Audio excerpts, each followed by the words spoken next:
할렐루야. 우리 좌우에 계신 분을 서로 축복합시다. 하나님이 당신을 사랑하십니다. 오늘 하나님이 저 여러분을 사랑하시고 오늘도 예수님 안에서 좋은 일이 있습니다. 여러분과 함께 누가복음 9장 28절로 36절의 말씀에 근거해서 오직 예수만 바라보라, 이런 제목으로 은혜의 말씀을 나누겠습니다. 성경을 보면 성경엔 참 신비한 이야기들이 많이 나옵니다. 예를 들어서 이스라엘 백성들이 홍해수를 건너서 하나님 은혜 가운데 약속의 땅으로 나가는 모습이라든지, 또 하나님이 매일같이 40년 동안 하루도 빠짐이 없이 그들에게 만나를 내려주셔서 그들이 매일매일 먹고 살았던 이야기라든지, 예수님이 떡 5개 물고기 2마리로 남자만 해도 5,000명 이상을 먹이고 수많은 사람들을 먹였다는 어떤 그런 이야기라든지, 예수님이 무리를 걸었다든지 죽은 자를 살렸다든지, 이런 얘기는 아주 신비한 얘기입니다. 우리가 평상시에 볼 수 없는 그런 얘기죠. 성경은 왜 이런 얘기를 담고 있을까요? 어떤 사람들은 이런 얘기 때문에 과연 성경을 믿을 수 있을까? 과연 그런 일이 있을 수 있을까? 그렇게 생각하기 때문에 차라리 성경에 그런 게 없었으면 좋지 않았을까? 그런 생각하는 사람도 있어요. 그런데 사실 그 말씀들은 사실이고 그 말씀들은 실제로 이루어진 일이에요. 왜? 하나님이 하신 일이기 때문에 그렇습니다. 전 제가 초신자 시절에 성경을 읽으면서 그런 기적적인 사건을 보면서 그게 참 믿어지지가 않았어요. 야, 어떻게 동정녀를 통해서 아이를 낳을 수 있지? 어떻게 사람이 무리를 걸을 수가 있지? 어떻게 그런 기적들이 일어날 수가 있지? 이런 신비한 사건들을 보면서 야, 이런 사건들이 왜 성경에 기록되어 있을까? 그런 생각을 했는데, 어느 날 제가 기도하는데 그게 참 마음에 풀리지가 않아서, 참 믿겨지지가 않아서 기도하고 있는데 하나님이 내 마음속에 그런 마음을 주시더라고요. 넌 네가 큰 착각을 하나 하고 있다. 그거는 네가 하나님을 너의 수준으로 보고 있는 것이다. 우리가 하나님을 내 수준으로 보고 있는 거예요. 예수님을 내 수준으로 보고 있는 거예요. 그래서 하나님이 홍해수를 가르시고 예수님이 오병이어로 수많은 사람을 먹이시고 무리를 걸으신 이 모든 것이 나라면 못할 텐데, 사람은 못하는데, 하나님은 사람이 아니란 말이에요. 하나님은 하늘과 땅을 지으신 분이란 말이죠. 그래서 마음속에 깨달음을 주시기를, 아, 그렇지, 사람은 못하지만 하나님은 하시는구나. 그래서 여러분 성경에 보면 창세기 1장 1절에 태초에 하나님이 천지를 창조하시니라, 이 말씀으로 시작하고 있는 거예요. 하나님을 설명하지도 않았어요. 하나님이 어떤 분인지, 하나님은 어떻게 존재하는지 전혀 얘기도 없이 그냥 1장 1절에 무조건 태초에 하나님이 천지를 창조하시니라. 왜? 하나님은 천지와 만물을 지으신 조물주가 되신다, 창조주가 되신다는 거예요. 할렐루야. 성경에 수많은 신비와 수많은 기적들을 기록해 놓은 이유가 뭔지 아십니까? 바로 그 신비와 기적은 우리의 심령 속에 살아계신 하나님을 바라보라는 것입니다. 하나님은 지금도 살아계신다는 거예요. 하나님은 오늘 이 시간에도 저 여러분의 삶 속에 신비한 일을 이루어 주시는 거예요. 어떤 때는 우리가 기도할 때 우리가 기도하는 그 기도의 제목을 하나님이 응답해 주시지요. 어떤 때는 우리가 기도할 때 우리의 병을 치료해 주시지요. 우리의 삶 속에 놀라운 역사를 행해 주시는 것입니다. 오늘 우리가 읽은 성경 본문도 참 신비한 일을 이야기하고 있습니다. 오늘 예수님이 산에 올라가셨는데 산에 올라가서 기도할 때 예수님이 호련히 변화되셨어요. 그리고 예수님의 옷도 아주 광채가 나고 아주 변화를 받은 것을 볼 수 있습니다. 이게 도대체 무슨 얘기일까? 왜 예수님이 변화받고 왜 예수님이 이렇게 호련히 광채를 나타내셨을까 하는 그 얘기를 오늘 우리가 생각해 보기를 원합니다. 이 신비가, 이 말씀이, 오늘 우리에게 주는 진리의 말씀이 무엇일까요? 첫 번째로 예수님은 놀라운 변화를 예비하고 계신다는 것입니다. 우리가 읽은 28절 29절 말씀을 다시 한번 읽을까요? 이 말씀을 하신 후 8일쯤 되어 예수께서 베드로와 요한과 야고보를 데리고 기도하시러 산에 올라가사 기도하실 때 용모가 변화되고 그 옷이 휘어져 광채가 나더라. 예수님께서 제자 3명을 데리고 기도하러 산에 올라갔다고 말씀합니다. 예수님은 가끔 12제자들에게 가르치실 때가 있고 어떤 때는 제자, 특히 베드로, 요한, 야고보를 데리고 예수님 같이 이렇게 다니셔요. 그들에게 뭔가를 가르쳐 주시려는 거예요. 예수님의 핵심 3인이 바로 이 베드로, 요한, 야고보입니다. 주님이 그들에게 기도하라고 말씀하십니다.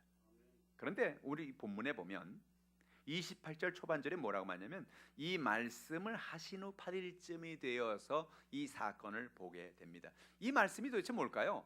이 말씀을 알려면 그 앞에 나오는 성경 구절이 뭔가를 우리가 보면 알겠죠. 어떤 사건이 있었습니까? 예수님께서 어느 날 제자들을 불러 모으신 거예요. 사람들이 나를 누구라 하느냐? 그러니까 사람들이 예수님 제자들이 말합니다. 예수님 세례비 요한이라고 하더이다. 예수님 엘리야라고 하더이다. 예수님 행하시는 그 놀라운 역사, 사람들에게 세례를 주는 거, 이걸 보면서 예수님이 세례 요한이 살아났다고 합니다. 엘리야의 능력이 예수님께 있다고 합니다. 병든 자를 고치고 하늘 문을 여는 것을 보면서 사람들이 그렇게 말합니다. 예수님이 그 말을 가만히 듣다가 그렇다면 너희는 나를 누구라 그러냐? 베드로가 말합니다. 주님은 살아계신 하나님의 아들이십니다. 그리스도십니다. 그 말씀을 하시고 주님께서 감동하셨어요. 야, 이제 드디어 내가 너희들이 할 얘기를 할 때가 됐다. 그러면서 예수님이 십자가의 죽음과 3일 만에 부활하실 것을 그들에게 설명했습니다. 성경에 보니까 베드로는 깜짝 놀랐습니다. 쟤들이 깜짝 놀랐어요. 주님, 아니 십자가라고요? 죽으신다고요? 그리고 사흘 만에 산다고요? 우린 도대체 이게 무슨 얘기인지 하나도 모르겠습니다. 주님께서 말씀합니다. 그리고 너희들이 알아야 될 게 있다. 누구든지 나를 따르거든 자기를 부인하고 제 십자가를 지고 나를 쫓아야 된다. 그 말씀을 하신 것이 바로 얘기예요. 제자들이 그 말씀을 듣고 마음에 근심과 걱정이 가득 찼습니다. 아이고, 큰일 났구나. 예수님이 갑자기 죽는다니 이게 무슨 얘기인가? 예수님이 십자가를 지고 죽는다고? 아니 지금 예수님 이렇게 인기가 있는데 수많은 사람이 예수님만 모이면 막 몰려들고, 수많은 사람이 예수님만 말씀만 전하면 기적이 나타나고 그 예수님을 막 부르고 찾고 있는데, 아니 이 순간에 죽다니 이게 도대체 무슨 얘기인가? 사람들은 이해가 되지 않았습니다. 특히 베드로, 요한, 야고보는 그들 마음속에 이해가 되지 않았어요. 그래서 예수님이 그들을 데리고 산으로 올라간 것입니다. 기도하러 올라가셨습니다. 오랜 시간 기도하시는데 기도하실 때 갑자기 놀라운 영광이 그들에게 임하게 된 것입니다. 할렐루야. 예수님 변화됐어요. 도대체 무슨 얘기입니까? 왜 예수님이 산에 올라가서 갑자기 변화되었다는 거예요? 왜 그것이 우리에게 무슨 의미를 줍니까? 예수님이 산에 올라가서 변화된 모습을 제자들에게 보여준 것은 그들의 마음의 두려움, 그들의 마음에 있는 염려, 그들의 마음에 있는 근심을 보시고 예수님이 장차 부활할 모습을 보여주고 계시는 거예요. 너희들 기억해라. 내가 너희들에게 사흘 만에 살아나겠다 그랬지. 그 사흘 만에 살아난다는 것이 바로 이것이다. 변형된 모습, 세상에 있는 사람의 모습이 아닙니다. 예수님의 옷도 광채를 가진 아주 완전히 색다른 모습을 주님이 보여주고 계신 것입니다. 할렐루야. 예수님의 십자가의 죽음은 예수님의 사역의 끝이 아니라는 것입니다. 예수님의 죽음은 예수님의 부활을 가져올 것이고, 그 부활은 우리에게 놀라운 변화를 가져올 것을 이야기하고 있습니다. 무슨 변화입니까? 우리를 죄인에서 의인으로 바꾸신 놀라운 변화가 일어날 거라는 것입니다. 로마서 3장 24절 같이 읽어볼까요? 그리스도 예수 안에는 속량으로 말미암아 하나님의 은혜로 값없이 의롭다 하심을 얻은 자 되었느니라. 옛날에는 우리 스스로의 힘으로, 우리의 능력으로 구원받을 수 있는 방법이 없었습니다. 그런데 예수님이 십자가에서 죽으시고 부활하심으로, 그 부활의 영광으로, 그 부활의 놀라운 은혜로 우리에게 값없이 의롭다 하는 놀라운 축복을 얻게 되었다는 것입니다. 또한 성령으로 우리가 죄와 사망의 법을 이기고 승리하는 삶을 살겠다는 것입니다. 로마서 8장 2절 말씀 같이 읽어볼까요?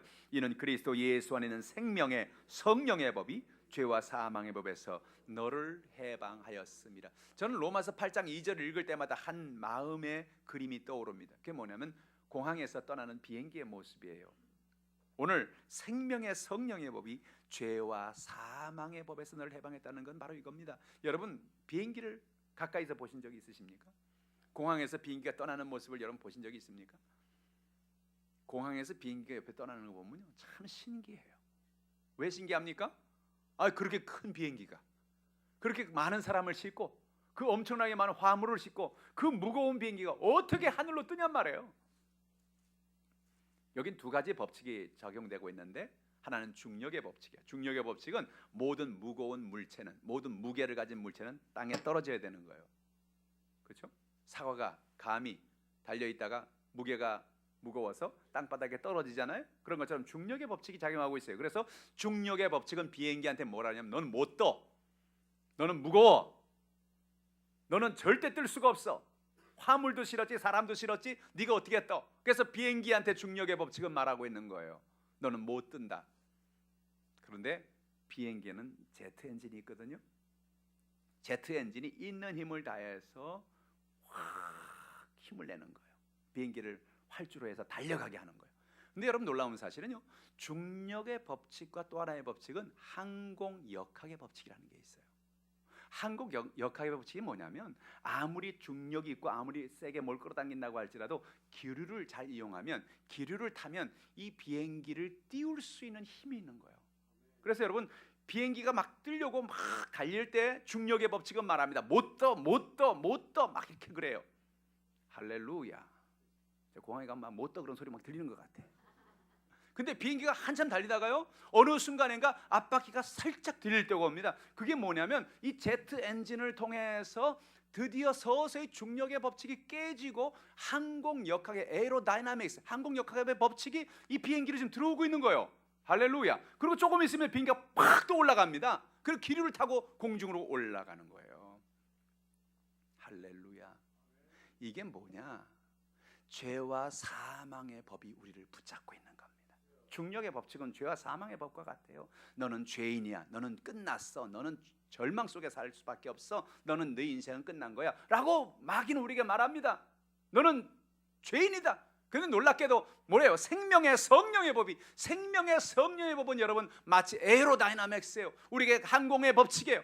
기류의 법칙이에요. 하나님 우리에게 힘을 주어서 성령의 능력을 주면 그 성령의 능력으로 비행기가 확 또 올라가는 것처럼 죄와 사망을 끊어내고 하나님의 생명의 역사가 우리 가운데 역사하는 것입니다.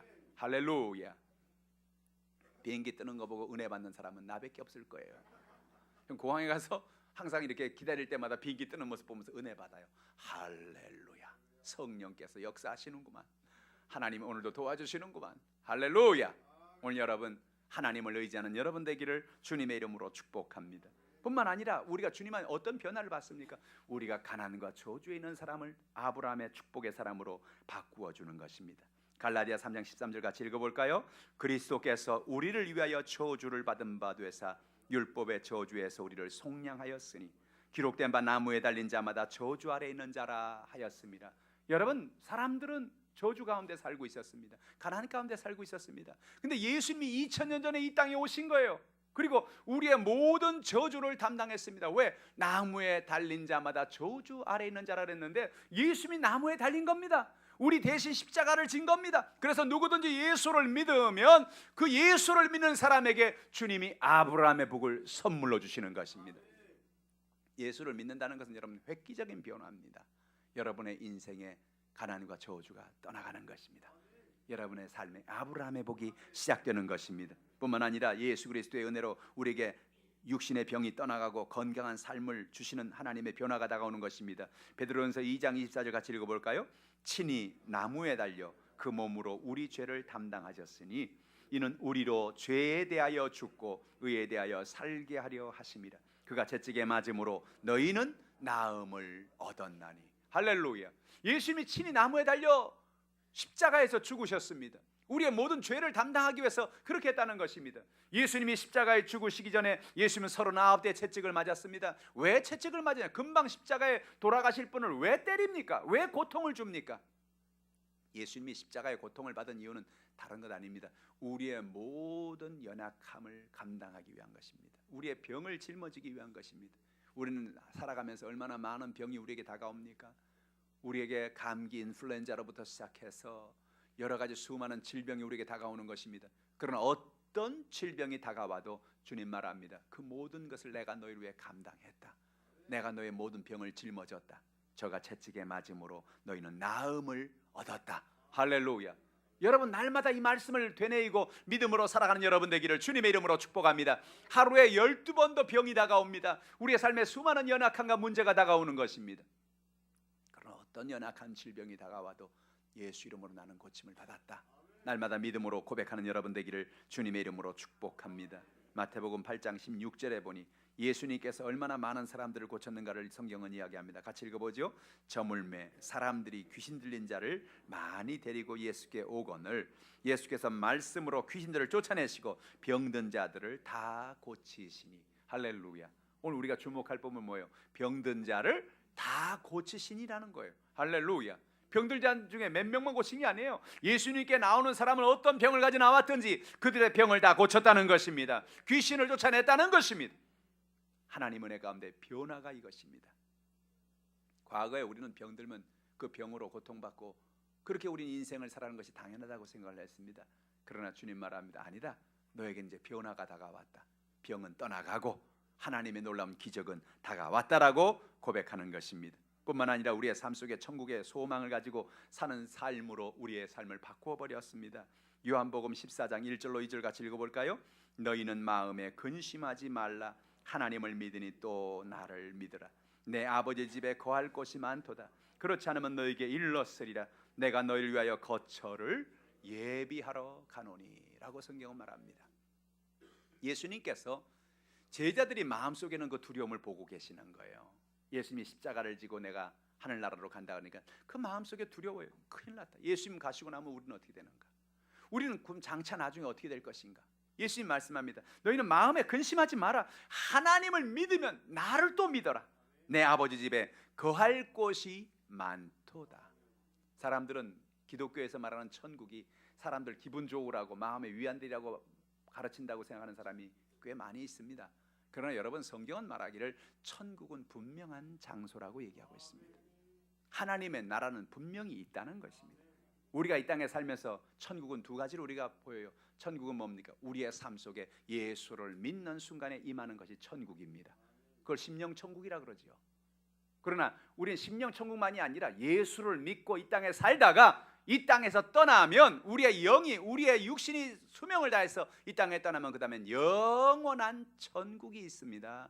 영원한 집이 있어요. 그 말씀 주님 하시는 거예요. 내 아버지 집이라 그랬어요. 내 아버지 집이 어디입니까? 거기가 하늘나라입니다. 내 아버지 집에 거할 곳이 많도다 그랬습니다. 어떤 사람은 이 세상에 많은 사람이 있는데 그 사람 다 죽으면 어디 천국 그 자리가 있겠나? 예수 믿는 사람 들어갈 자리가 있겠나? 하나님의 천국은 한이 없습니다. 하나님 아버지의 집은 넉넉합니다. 그렇지 않으면 내가 너희를 위해 일렀겠다는 것입니다. 내가 너희를 위해 거처를 예비하러 간다고 말씀했습니다. 저는 우리 교회에서 우리 권사님들이나 우리 성도님들이 한 분 한 분 세상을 떠나고 그리고 장례 예배를 지내고 그럴 때마다 마음속에 하나님의 나라를 바라보는 것입니다. 아, 우리 권사님이 이주를 하시는구나. 우리 성도님이 이주를 하시는구나. 여러분 그렇잖아요. 우리가 미사지구라든지 우리 주변에 아파트가 되어지면 날짜를 받고 분양해서 날짜를 받고 있다가 이제 입주를 하지요. 그러면 입주를 하면 어떻게 합니까? 입주를 하면 옛날에 있던 집은 어떻게 해요? 이사를 가야 되는 겁니다. 아이고 나는 그렇게 못해요. 나는 입주는 안 하고 이 집에 그냥 살래요. 그러지 않죠. 모든 사람들이 입주를 하면 아이고 신난다, 입주한다, 새 집에 들어가는구나, 좋다. 그리고 입주를 하죠. 할렐루야. 우리가 천국 가는 게 똑같아요. 이 땅에 살다가 우리의 모든 집이, 우리의 집이 무너지고 우리의 집이 회폐해지고 여기저기 무너지고 그러면 이제 더 이상 야, 이 집에 살 수가 없구나. 어떻게 하면 좋습니까? 새 집에 들어가야 된다. 그게 영원한 천국인 것입니다. 할렐루야. 여러분 날마다 천국을 바라보고 사시기를 주님의 이름으로 축복합니다. 우린 이 땅에 살다가 천국으로 이사갈 때가 옵니다. 하나님께서 우리 한 사람 한 사람에게 그 하나님의 나라를 바라보라는 거예요. 그런 여러분 되기를 주님의 이름으로 축복합니다. 두 번째로, 깊은 기도는 하나님의 뜻을 알게 한다는 것입니다. 누가복음 9장 30절로 31절 말씀을 같이 읽어보죠. 문득 두 사람이 예수와 함께 말하니 이는 모세와 엘리야라.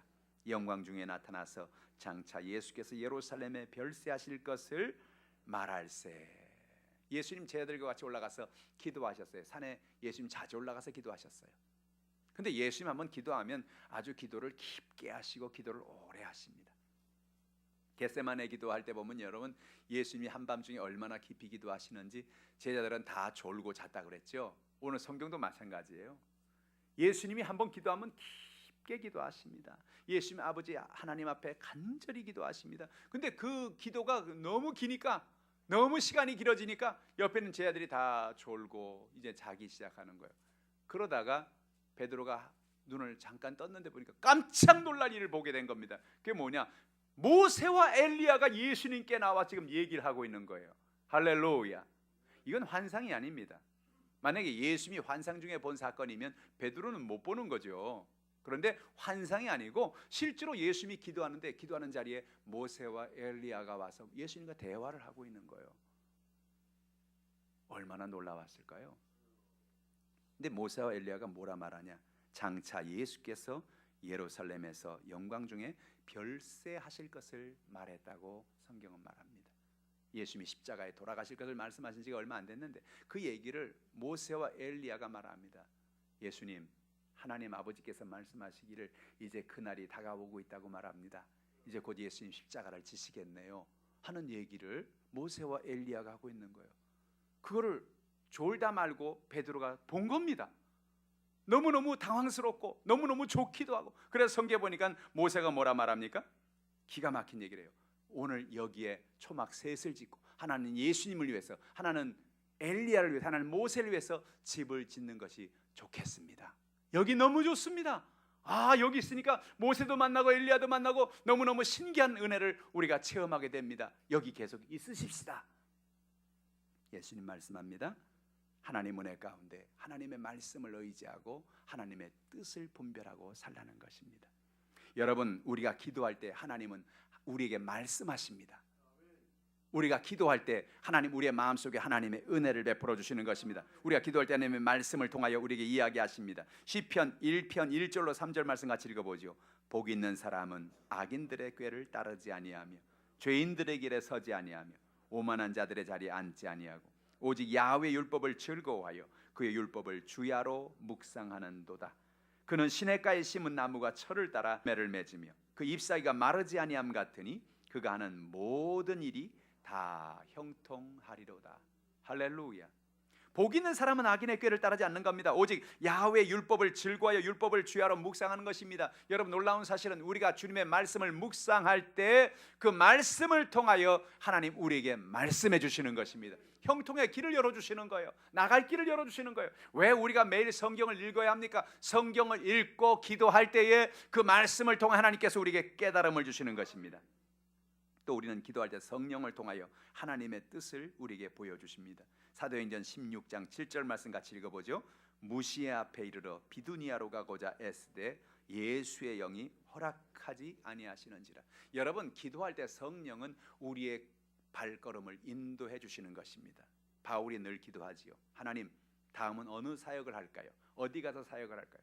하나님, 제가 보기에는 아시아로 가서 사역하는 게 좋겠습니다 생각하고 아시아로 가려고 하고 그 애를 썼어요. 비두니아는 바로 아시아 지역인데 비두니아로 가려고 애를 쓰는데 희한하게도 자꾸 문이 닫힙니다. 길이 열리지 않습니다. 이상하다. 아니, 복음을 전하는데 왜 자꾸 길이 닫힐까? 문이 열리지 않을까? 왜 그래요? 예수의 영이 허락지 않았다는 거예요. 여러분, 기도하시기를 주님의 이름으로 축복합니다.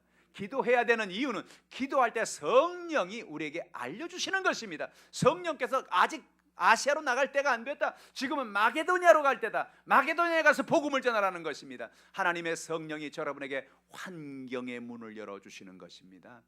때로는 환경의 문을 닫아주시는 것입니다. 그래서 우리가 기도하고 하나님이 어떤 문을 닫을 때는 그것을 통해서 하나님이 또 다른 뜻이 있다는 사실을 깨닫는 여러분 되기를 주님의 이름으로 축복합니다. 하나님은 반드시 하나의 문을 닫으면 또 다른 문을 열어주십니다. 내가 자꾸 나가려는데 하나님이 자꾸 막아요. 성령께서 자꾸 막아요. 그러면 그거 하나님께서 아직 때가 안 됐다는 것입니다. 그 하나님의 성령의 음성을 듣고 하나님의 환경을 따라가는 여러분 되기를 주님의 이름으로 축복합니다. 또한 하나님 우리에게 소원을 주시고 소원을 통하여 하나님 말씀하시는 것입니다. 시편 37편 4절의 말씀 같이 읽어보죠. 또 야훼를 기뻐하라. 그가 내 마음의 소원을 내게 이루어 주시리로다. 저는 제가 청년 시절에 하나님 앞에 나가서 기도할 때 그런 기도를 많이 했어요. 청년 시절에 나가서 목요 철야가 있으면 1시간 2시간 하나님 기도합니다. 하나님이 나를 향한 뜻이 무엇입니까? 하나님의 뜻을 보여주시옵소서. 그런 기도를 참 많이 했어요. 그런데 어느 날 성경을 읽다가 바로 이 말씀을 제가 읽게 되었습니다. 또 야훼를 기뻐하라. 그가 내 마음의 소원을 내게 이루어 주시리로다. 여러분, 하나님의 뜻이 무엇입니까? 많은 사람들이 제게 와서 묻습니다. 목사님, 저를 향한 하나님의 뜻이 무엇일까요? 제가 어떻게 살아야 할까요?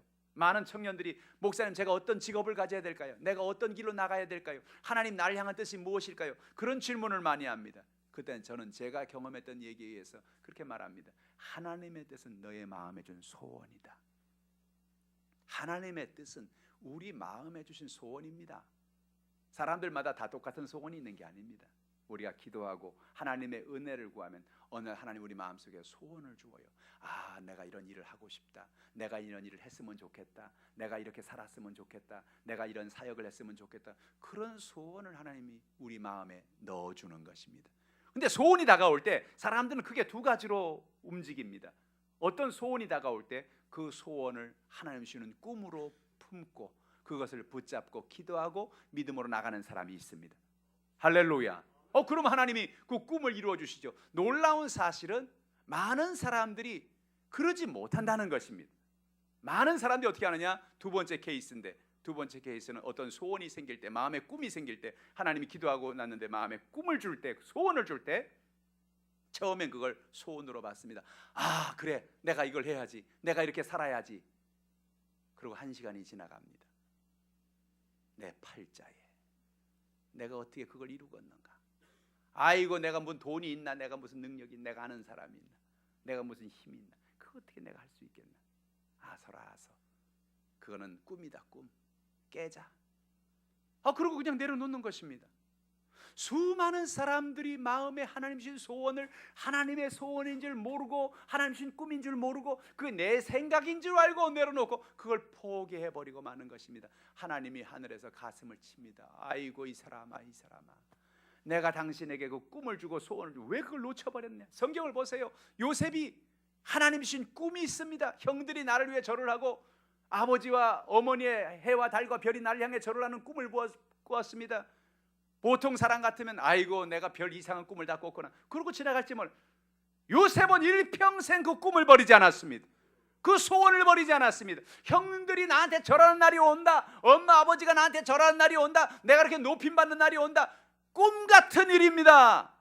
그러나 꿈은 이루라고 주는 것입니다. 요셉이 다른 형제들과 다른 하나가 뭐냐? 요셉은 마음에 꿈을 품고 그 꿈을 버리지 않았어요. 하나님을 찬양했어요. 뭐라고요? 야훼를 기뻐하라. 그가 내 마음의 소원을 내게 이루어주다. 여러분, 소원이 이루어지는 중요한 방법이 있습니다. 그게 뭐냐? 우리의 소원을 이루는 방법은 하나님을 자꾸 기쁘게 해드리는 겁니다. 야훼를 기뻐하라는 겁니다. 하나님을 찬양하는 겁니다. 하나님을 높이는 겁니다. 하나님 감사합니다. 내 마음에 꿈을 주셔서 감사합니다. 하나님, 우리 마음에 하나님의 은혜를 주심을 감사합니다. 저는 몇 년 전부터 제 마음에 하나의 꿈이 있었어요. 하나님 어떤 꿈을 넣어주시냐? 여의도 순복 하나님교회를 통해서 방송과 문서를 통해서 선교하라는 그런 꿈을 주셨어요. 근데 당시에 제 환경을 바라볼 때, 우리 교회를 바라볼 때 방송 선교라고 문서 선교라는 이건 꿈 같은 일입니다. 무슨 우리 교회가 방송 선교를 하고 무슨 나가서 문서 선교라고, 이게 어떻게 가능한 일이냐? 그 하나님 주신 꿈을 날마다 품고 기도하는 겁니다. 하나님, 그러나 하나님이 이 일을 행하실 것을 믿습니다. 하나님이 역사하실 것을 믿습니다. 그런데 그렇게 꿈을 가지고 기도하니까 갑자기 극동방송이 연결이 돼가지고 2년 전에 매주 5분씩 우리가 목요일마다 11시에 방송하는 그런 하나님의 은혜를 주신 것입니다. 저는 가끔씩 깜짝 놀랍니다. 사람들이 이렇게 길거리 가다가 또 이 목사님들 만난 데서 이렇게 만나면 목사님 방송 잘 듣고 있습니다. 뭔 방송을 들어요? 극동방송이요. 나도 모르는 사이에 많은 사람들이 이 방송을 듣고 있구나. 할렐루야. 많은 사람들에게 나는 직접 갈 수 없지만 방송은 가서 그들을 만나주는 것입니다. 또 놀라운 일이 났어요. 하나님께서 은혜 가운데 CTS에 가서 4인 4색에서 방송을 했는데, 방송을 하다가 저는 책을 쓸 생각은 전혀 없었습니다. 근데 거기는 한 분이 방송을 듣다 쉬는 시간에 그런 얘기하는 거예요. 목사님, 내가 목사님 한 이 얘기를 내가 젊을 때 들었으면 얼마나 좋았을까요? 그런 얘기를 하는데 내 마음에 성령께서 말씀하시는 것 같더라고요. 야, 이 방송은 한번 방송으로 끝나면 끝내버린다. 그러나 네가 책을 써서 사람들한테 읽게 하면 그 책을 통해서 수많은 사람들이 이 내용을 통해서 마음을 치유받고 하나님의 평안을 얻을 게 아니냐, 그런 마음을 주시는 거예요. 할렐루야. 그 돌아와서 그 다음부터 그 썼던 방송 원고를 중심으로 다시 책을 쓰기 시작했어요. 그래서 하나님의 은혜 가운데 책을 만드는데 그 책 만들 원고를 쓰고 3개월 만에 책이 나오게 된 겁니다. 할렐루야. 그리고 방송으로 이렇게 사람들한테 알리고 나니까 또 어떤 일이 났느냐? CTS도 연락이 왔어요. 텔레비에서 목사님 매주 방송을 좀 해줘야 되겠습니다. 아니 무슨 얘기입니까? 목사님 매주 화요일 날 5시 50분에 방송 타임이 하나가 생겼는데 목사님 매주 좀 방송을 좀 해주세요. 꿈 같은 일입니다. 극동방송에서 시작해서 문서선교로 방송을 하게 되고 책을 쓰게 되고, 이번 주부터 12월 5일부터 화요일 날 5시 50분에 제가 방송을 합니다. CTS 틀면 제가 나옵니다. 할렐루야. 무슨 얘기예요? 꿈을 가지면, 하나님이 그 꿈을 품고 있으면 꿈을 반드시 이루게 하신다는 것입니다. 내가 한 건 다른 것 없어요. 하나님을 기뻐하는 거예요. 하나님 고맙습니다. 내 마음에 꿈을 주셔서 감사합니다. 내 마음에 하나님의 은혜를 주셔서 감사합니다. 하나님이 영광을 받아주시옵소서. 하나님을 찬미하고 하나님의 영광을 들으면 하나님께서 모든 일을 인도해 주시는 것입니다. 할렐루야. 여러분의 삶도 한 가지입니다. 여러분 기도할 때 하나님 여러분 마음에 꿈을 줄 겁니다. 이 일을 한번 해보고 싶다. 내가 이 일을 한번 도전해보고 싶다. 그게 여러분 하나님이 여러분 주신 소원입니다. 여러분 마음에 주는 꿈입니다. 그걸 붙잡으세요. 그리고 그 꿈을 향해서 믿음으로 나갈 때 하나님은 여러분의 삶에 놀라운 기적을 베풀어 주시는 것입니다. 세 번째로 예수만 바라보라는 것입니다. 오늘 본문의 말씀 보니까 우리는 예수 그리스도를 바라보고 예수를 의지하라는 것입니다. 누가복음 9장 33절 한번 읽어볼까요? 두 사람이 떠날 때에 베드로가 예수께 여짜오되 주여 우리가 여기 있는 것이 좋사오니 우리가 초막셋을 줄 때 하나는 주를 위하여 하나는 모세를 위하여 하나는 엘리야를 위하여 하사이다 하되 자기가 하는 말을 자기도 알지 못하더라. 참 기가 막힌 일이에요. 베드로가, 이건 예수님만 본 환상이 아니고 베드로도 봤다는 거죠. 모세와 엘리야를 직접 본 거예요. 그래서 너무나 흥분해서 여기에 초막을 짓고 여기 있자는 건데, 예수님의 계획은 그것이 아닌 것입니다. 사명을 잊지 말라는 것입니다. 주님이 그들에게 신비의 사건을 보여준 것은 그들에게 하나님의 은혜를 바라보고 사명을 감당하라는 것입니다. 산에만 머물러서는 안 돼요. 우리가 은혜 받았습니까? 하나님의 능력을 체험했습니까? 거기만 머물러 있어서는 안 돼요. 내려가서, 산에서 내려가서 잃어버린 영혼들에게 복음을 전하고 하나님의 나라를 증거하고 믿음으로 나아가야 하는 것입니다. 할렐루야. 오늘 주일날 우리가 은혜 받았으면 이 받은 은혜를 일주일 동안 우린 다른 사람에게 전해야 되는 것입니다. 그게 우리의 사명이에요. 할렐루야. 여러분, 이 한 주간 하나님의 은혜 가운데 거하는 여러분 되길 바랍니다. 교회에다가 초막셋을 짓고 내가 교회 안에만 은혜 받겠습니다 아닙니다. 교회에서 은혜 받았습니까? 은혜 받은 그 은혜를 가지고 나가라는 것입니다. 내려가라는 것입니다. 사람들을 만나라는 것입니다. 그리고 그 좋으신 하나님, 내가 만난 그 놀라운 하나님을 증거하는 여러분 되기를 주님의 이름으로 축복합니다. 어느 순간도 하나님이 우리와 함께 있다는 사실을 기억하라는 것입니다. 34절 같이 읽어볼까요? 이 말할 즈음에 구름이 와서 그들을 덮는지라 구름 속으로 들어갈 때 그들이 무서워했다고 말합니다. 성경에 나오는 구약과 신약의 구름만 나오면 여러분, 구름은 뭘 상징하냐면 하나님의 임재를 상징하는 거예요. 시내산에 하나님이 구름을 그 시내산에 둘러들어가게 뭐예요? 그 가운데 하나님이 계시는 거죠. 어떻게 합니까? 그 구름 속에서 하나님께서 말씀하시는 것이죠. 누가복음 9장 35절 읽어볼까요? 구름 속에서 소리가 나서 이르되 이는 나의 아들 곧 택함을 받은 자니 너희는 그의 말을 들으라 라고 말씀한 것입니다. 구름 속에서 말소리가 들려요. 무슨 말소리가 들립니까? 그 구름 속에 누가 계십니까? 하나님이 계십니다. 하나님의 성령의 역사를 의미하는 것입니다. 하나님은 영이시니 눈에 안 보여요. 그럼 하나님이 임재하는 모습을 사람들에게 보이기 위해서 구름을 만드십니다. 할렐루야. 그래서 저는 때때로 하늘의 구름을 보면서 그런 생각할 때가 있어요. 하나님이 저 구름 가운데 역사하고 계시지 않겠는가. 할렐루야.